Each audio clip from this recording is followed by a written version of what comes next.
बिस्मिल्लाहिर्रहमानिर्रहीम। दोस्तों, मैं हूं अब्दुल गनी और आप देख रहे हैं पेप्सी एंटरटेनमेंट चैनल। उससे भी कई ताकतवर चीजें हैं। हाथी बहुत बड़ा, चीता उसकी रफ्तार कितनी ज्यादा है, लेकिन बिस्मिल्लाहिर्रहमानिर्रहीम। दोस्तों, मैं हूं अब्दुल गनी और आप देख रहे हैं पेप्सी एंटरटेनमेंट चैनल।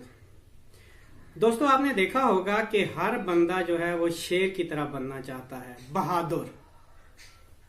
शेर में ऐसी क्या क्वालिटी होती है कि हर कोई बहादुरी में शेर के साथ कंपैरिजन करता है। जंगल में उससे भी कई ताकतवर चीजें हैं। हाथी बहुत बड़ा जानदार है, बहुत बड़ा जानवर है। एक शेर से शायद उसका वजन 3 गुना ज्यादा है।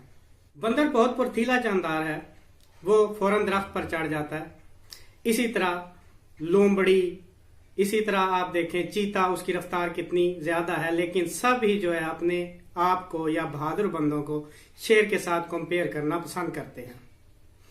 असल में शेर जब छोटा होता है तो उसको ये सिखाया जाता है कि सारे के सारे जंगल के जितने जानदार हैं वो उसका शिकार हैं, वो उसकी खुराक हैं। उसके अंदर एक कॉन्फिडेंस डेवलप हो जाता है और वो जो कॉन्फिडेंस होता है उससे जंगल के सारे जानदार उससे डरते हैं, उससे दूर रहते हैं, उसके करीब कोई नहीं आता।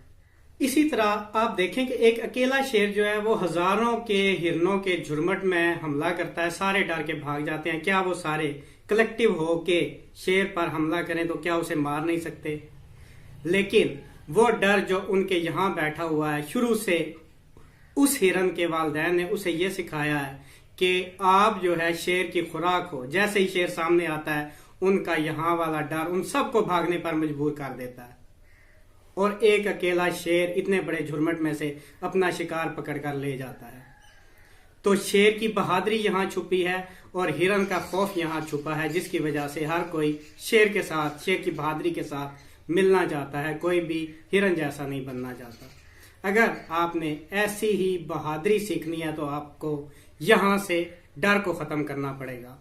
जब आप यहाँ से डर को खत्म करेंगे तो फिर आप शेर की तरह रहेंगे। एक मशहूर मकौला है कि शेर की एक दिन की जिंदगी गीदड़ की 100 साल जिंदगी से बेहतर है। तो अगर आपने शेर की तरह जीना है तो डर को खत्म करके जीना पड़ेगा।